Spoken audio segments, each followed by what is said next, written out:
O Z Y W O M B Podcast. I'm Shan. I'm Aria. Say Ari. Ari. Welcome to Cozy Womb Podcast. Let's go. Hey, this is Shan, mom of the girls. Thank you for checking in. If this is your first time at Cozy Womb Podcast, welcome. It's a very random but frequently posted show. Enjoy what you can when you can. It's for new parents. Y'all are very welcome. It's for second, third, or more time around parents too. And I did not forget those of you who aren't quite there yet, haven't had your first kid, but you're thinking about it and you're just curious on what it takes to go ahead and survive the kids that you may make. Cool. Since we're all here, let's get into today's episode. We all want the best for our kids. Well, some of us do. I work a lot for my children. December of 2018 was the first time I had one job. Since I was 16, I've always worked 3 jobs in rotation consecutively. And that was like my comfort zone. But when you have kids, it's kind of like you can't dedicate all your time to working. It has to be more so time with them, bonding with them, taking care of them, and then work. So I had to switch it up a little bit, but I'm always used to working multiple jobs. I want my children to basically want for nothing, like every parent should. Parents are there to provide and to love and to guide your kids. And still, some things at the end of the day, we just can't afford. Of course, we want the best when it comes to our kids. Great. Gotcha. Every parent does. And if you don't, something is wrong with you. But how you go about finding them the best school, how you go about having the nicest home, how you go about making sure their health is in check, making sure your family is, healthy, happy, feeling of completion, whatever that is for you, because that's different for everybody. That's on your accord. That's something you do by your means, meaning however you can do it. The way that your family has their own joy, that is up to you partially. But you have to look at the good things over the things that's not working right now, or over the things you cannot get. Just because you see something on TV or society pushes this, you have to have a husband or you have to have a wife, you can't be a single parent and not have a dog or not have a house, and you only, lease your car, or you're just, renting right now. Live within your means. If your means of making your family happy and being complete is you as a mother and your 2 boys, or your 2 girls, or your 1 child and you're an entrepreneur, or you work for a company that you don't quite like, but it keeps you and your child happy, do it. If you got married at a young age and you guys have young kids and you're struggling, but you're making it work, do what works for you guys. Do not let anybody delegate how your family runs, how your family is going to work, and what amount of money is going to give you happiness, because that's bullshit. Every amount of money comes with a bigger set of issues, or maybe kids feeling entitled, or not enough balance of give and take. When it comes to schools, of course, you would love for your kid to go to a charter school or a private school, or maybe a boarding school, or have tutors for whatever subject they're not doing well in, or be able to have after school care if you can afford it, or in the summer, instead of them be home playing video games or watching TV, be able to go to a camp if you can afford it. A lot of things you're not going to be able to afford. Some families can't afford for their child to have private lessons. Yes, that does help. That does help them go further academically. But if you cannot afford it, don't stress yourself out about it. Everything costs money when it comes to kids. Hate to bust your bubble if you didn't think so, but everything costs money. And every year is more and more money that they want for certain things. Yes, I want my child to academically excel in life. Who doesn't? But it's just going to take more work on my behalf when I pick them up from school and I'm off of work. That homework is going to be everybody's homework. That time at home, oh, you're bored. You already ate. We're not watching TV. Here's a book. Or we could do some worksheets. If you don't want to do neither, guess what? You can definitely take a nap. Like, you have to be on target, in charge with everything that comes with raising your child. And sometimes you're going to have to take away the quote-unquote fun stuff to do. When it comes to home, make whatever home you can afford your home. Whatever your means are by providing a home, making sure it's clean, making sure utilities are running, making sure you're making the payments. Do what works for you.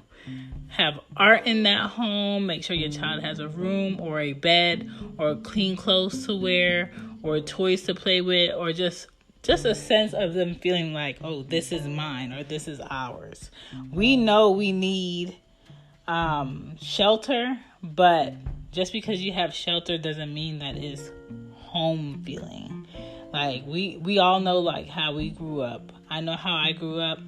I've lived in a 3-story home, then living in shelters, then living in Section 8, living with foster parents, to my mom getting her first house, to me living with relatives, to getting my own place, to getting, my second house. So I know how it feels to be a child into adult life on how your home is. And it plays a very important part in what shapes you as a person. You appreciate things a bit more when you've had different levels of living and adjusting. Having a clean house, having a safe house, and building memories in a home is very big for me, because a lot of times I didn't get to experience a lot of what other people experience, or get to relax when it comes to where I live, because most of the times I had to be the one paying for it. When it comes to health, of course you want our children to have the best doctors or the best care, especially if your child is maybe special needs, or maybe your child has a certain sickness that needs more attention. And so you spend more time with them. You love on them a bit more. Maybe you have to take off of work.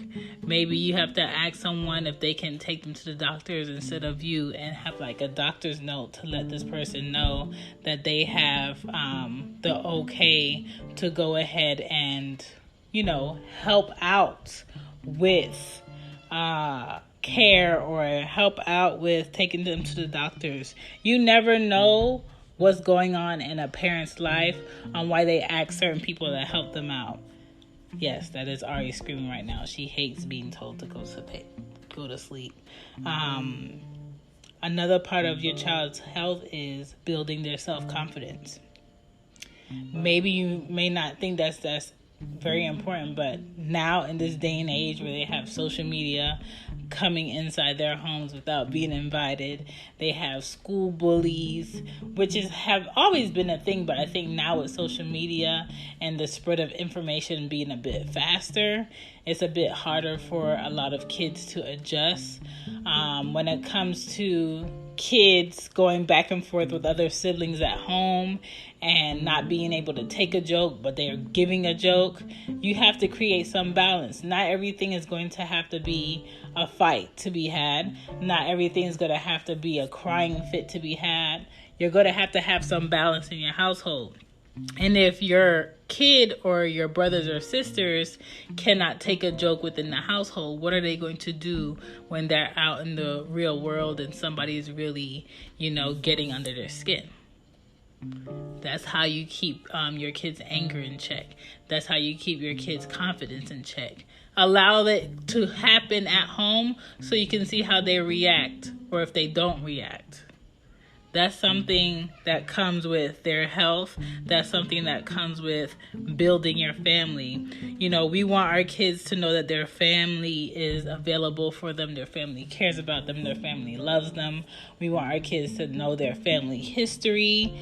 And most importantly, you want your child to know that they play a pivotal role in how your household may function. That if they went missing, maybe, we all will be worried. We all will be affected. And some kids really just want to know that they matter. So when it comes to your family, make sure your child knows that.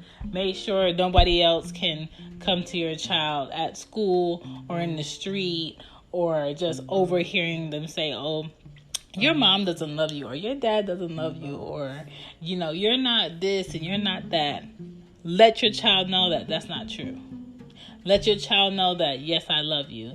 Yes, I care about you. Yes, you matter. Because the more that they hear that, the better they're going to be when it comes to, being able to adjust in this world, being able to have, quote unquote, what they call thicker skin.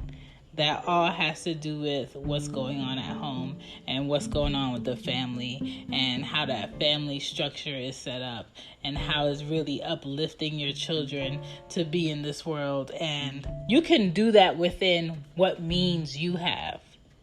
Let's say if you work a job that's full-time and maybe the oldest sibling works a job that's part-time, maybe they might pick up on some things that you should do with the younger siblings because you're not home yet. Like, have the type of balance that works in your home. Don't try to live beyond your means and have this high-end apartment or this high price lease on this car because society says I should have this at my age. Or don't try to put your child in a school that you can't afford, that you're struggling every month to have the payment. Don't try to, buy expensive clothes and electronics for your kids if you can't really afford them and it's not really important. Do what's within your means. When it comes to the joy that your children have and the joy that you have, don't focus on the fact that, that family got to go to Disney World for the summer and their kids are so happy, and this summer I can't really afford a vacation, or I can't take my kids anywhere. There's always something free to do in your city. Look through the magazine. I know they have Parent Magazine that's really good for the summer to tell you what's going on. Your local magazine, Atlanta Magazine, will tell you what's going on. Like, every city has some type of event going on when it comes to kids and children really enjoying their summer, really enjoying the outdoors. I know the High Museum here in Atlanta, every second Sunday is free. So there's always something to do. So your summer with your children doesn't necessarily have to be boring, or you don't necessarily have to go to some expensive vacay or have a road trip, down south and go to a beach, because I only believe in beaches in the South near some type of coast. I don't believe in no man-made beach being in the middle of the U.S. No. But enjoy your summer within the criteria that works for you, because not everybody can take off a week from work and be able to pay their bills and take care of their kids at the same time. Not everybody can take off 2 weeks from work. Not everybody can use unlimited PTO. Not everybody has a job that has a lot of benefits where they can do that. So everybody's different. We are in no competition, but just live comfortably within the means that you have that works for your family, because it's your family. It's not society's family. It's not the lady across the street's family. It's not your sister's intimate family. Yes, that's an extension, but not their intimate family. Whatever's going on in someone else's house is not what's going on in your house. Do what works for you, your kids, your husband, your wife, your parents. Some people may have their parents living with them, or some people may send their kids to their parents or their uncles for the summer because that helps them, maybe work more hours. So when it's back to school, they can afford a lot of things. Like, rely on your family if they're reliable. If your family is not reliable, rely on good friends that you may have. And if you don't have either, rely on you to make sure that you're living within the means that work for you. Thanks for listening to Cozy Womb. My name is Shan. You guys have a great Wednesday. Bye. Bye. Thank you for still listening. Got any advice or just want to ask anything? You can reach me on IG at Cozy Womb Mama or at whoisshan.com. Or you can email me at cozywombbmama@gmail.com. Thanks.